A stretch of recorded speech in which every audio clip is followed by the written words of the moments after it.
So as we were enjoying UFC Houston last night, a couple of fights were swept under the rug because there were some huge announcements that would have made headlines. But for some reason, the UFC decided to announce this as we were watching Melquizael Costa spinning back kick KO Dan Ige, and also the fact that Uros Medic flatlined Jeff Neal out cold. For some reason, the UFC thought that was a good time to announce these fights. But regardless, though, these are really good matchups that are actually really fun to anticipate for.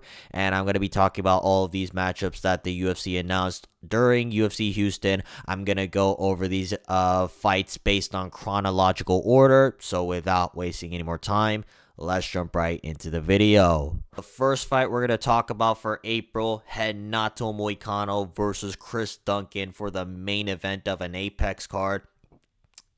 It's a really good fight, and I just want to say congratulations to Chris Duncan. You're finally getting the recognition that you honestly deserve, because even though you had a couple of setbacks against like Manuel Torres and guys like that, you look really good out there for the last couple of fights, and the UFC is finally rewarding Chris Duncan with a ranked opponent that is very approachable in Renato Moicano.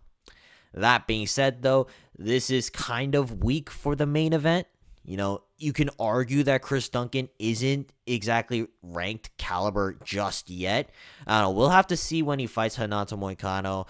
It's going to be a good fight. I'm expecting a very good fight, but it's kind of weak for an Apex main event. I was expecting something a little bit better, but it'll do. As for who I think will win this fight, I'm honestly leaning towards Chris Duncan, just because Chris Duncan's a very dangerous guy, and Renato Moicano, unless he can implement heavy grappling on you, like it's not really. Renato Moicano just doesn't really have any threats. That being said, though, like maybe Renato Moicano's a lot better than the guys that Chris Duncan's really fought.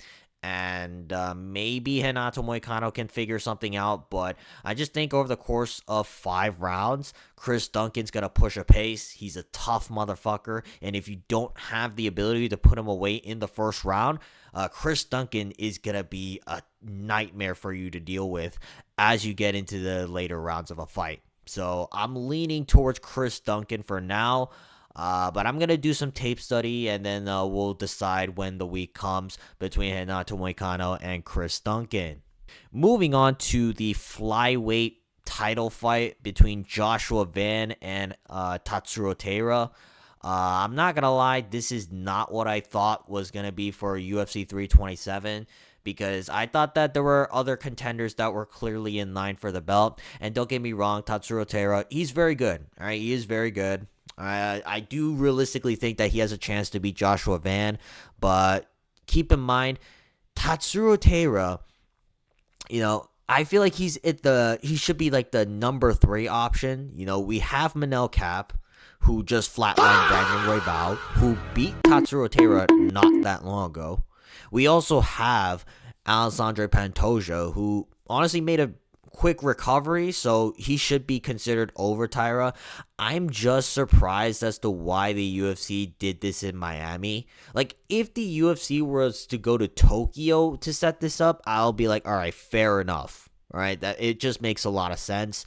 But for some reason, Joshua Van and Tatsuro Taira is going to be in Miami when we could have had Manel Cap, drum up a crazy press conference, talk a lot of trash, and make it a very hype fight. Don't get me wrong, this is not a boring fight by any means, but I just feel like we missed a golden opportunity between Manel Cap and Joshua Van. As for who I think is going to win this fight, honestly, I think Joshua Van's being heavily underrated right now. Like, a lot of people are saying, oh, Joshua Van, he's a fluke champion. He's going to get destroyed by anybody in the top 5. Like, this guy beat Royval on 3 weeks' notice, all right? I know that Manel Cap knocked out Royval in the first round, but like Joshua Van came in on 3 weeks' notice, and nobody thought that Joshua Van was going to do anything in that fight, all right? Unless you were me for some reason. So Joshua Van, I do think he will be able to beat Tatsuro Taira over the course of 5 rounds.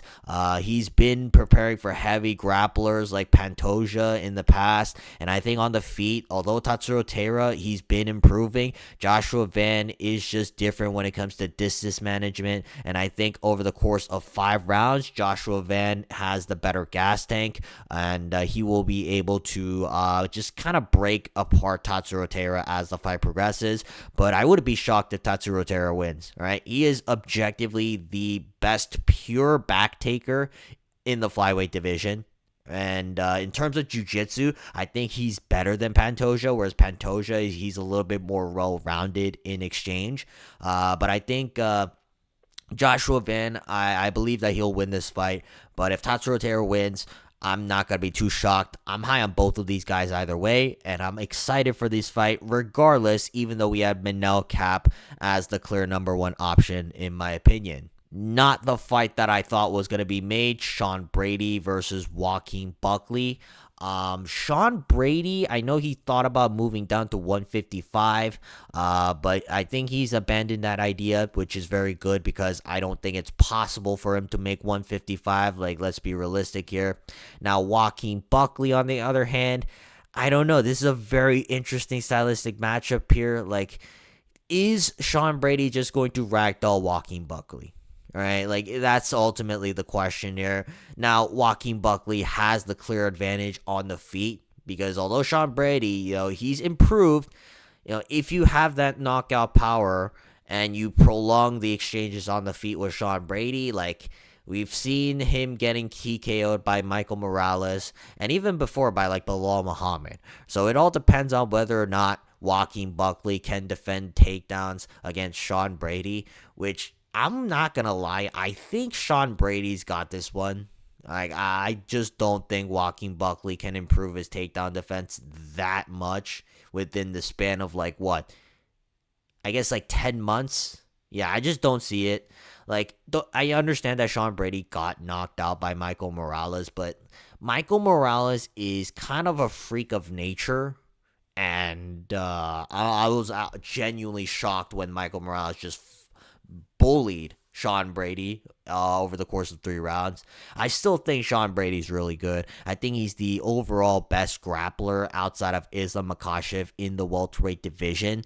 So I'm very high on Sean Brady, and just because he lost a couple of times, that doesn't mean that he's a scrub.